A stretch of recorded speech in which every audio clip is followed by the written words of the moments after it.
JP news. సమాజ ప్రేమ తత్వమే సాయి బోధన. ఎస్సీవి నాయుడు.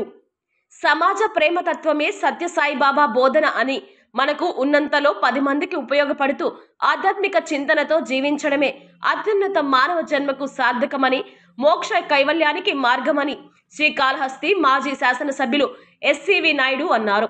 శ్రీకాళహస్తి ముత్యాలమ్మ గుడిలోని శ్రీ సత్యసాయి బాబా మందిరంలో సత్యసాయి బాబా శతవార్షికోత్సవం పూజాది కార్యక్రమాలు అత్యంత వేడుకగా నిర్వహించారు. సత్యసాయి బాబా మందిరాన్ని ప్రత్యేక పుష్పాలు, అరటి మామిడి తోరణాలతో సర్వాంగ సుందరంగా అలంకరించారు. సత్యసాయి చిత్రపటానికి ప్రత్యేక పుష్పాలంకరణలు చేసి శివ పార్వతుల విగ్రహాలకు విశిష్ట అలంకారాలు చేశారు. ప్రత్యేక పుష్పాలతో సత్యసాయి జన్మదిన శుభాకాంక్షలు ఆకర్షణీయంగా తీర్చిదిద్దారు. ఆకర్షణీయంగా దీపాలను వెలిగించారు. శ్రీ సత్యసాయి బాబా శతవార్షికోత్సవాలను జ్యోతి ప్రజ్వలన చేసిన మాజీ ఎమ్మెల్యే ఎస్సీవి నాయుడు ప్రారంభించారు. సత్యసాయి సేవా సమితి ఆధ్వర్యంలో సాయి సంకీర్తనాలతో విశేష భజనలు నిర్వహించారు. సత్యసాయి సేవా సమితి ఆధ్వర్యంలో ఏర్పాటు చేసిన పేదలకు వస్త్రాలు పంపిణీ కార్యక్రమాన్ని మాజీ ఎమ్మెల్యే ఎస్సీవి నాయుడు ప్రారంభించి పేదలకు పంపిణీ చేశారు. అనంతరం భక్తులను ఉద్దేశించి ఎస్సీవి నాయుడు ప్రసంగిస్తూ సత్యసాయి బాబా మానవ రూపంలోని దేవుడని అభివర్ణించారు. మనిషి రూపంలో భగవంతుడు సమాజ హితం కోసం మానవాళిని సన్మార్గంలో నడిపించేలా చేస్తారన్నారు. సత్యసాయి బాబా ఆధ్యాత్మిక చింతన పెంపొందించడంతో పాటు సాగునీరు, త్రాగునీరు, వైద్య సేవలు వంటి బహుత్కర సామాజిక సేవా కార్యక్రమాలు నిర్వహించారని గుర్తు చేశారు. సమాజాన్ని ప్రేమించండి, పరుల హితం కోరుకుంటూ సేవా మార్గంలో సాగాలన్న సత్యసాయి బాబా బోధన ఆచరించాలని కోరారు.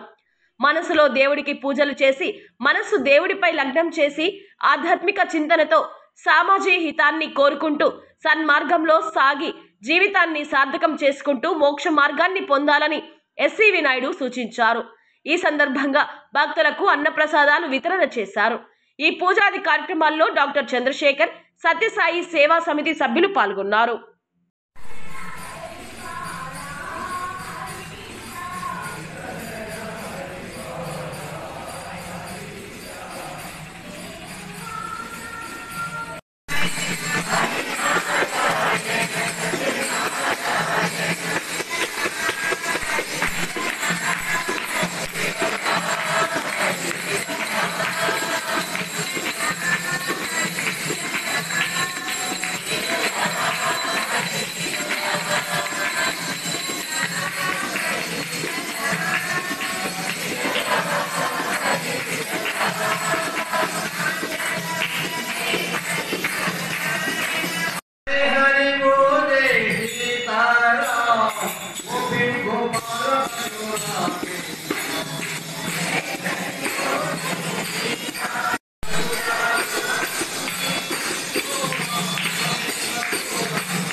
మరి ఈరోజు విచ్చేసినందుకు ధన్యవాదాలు.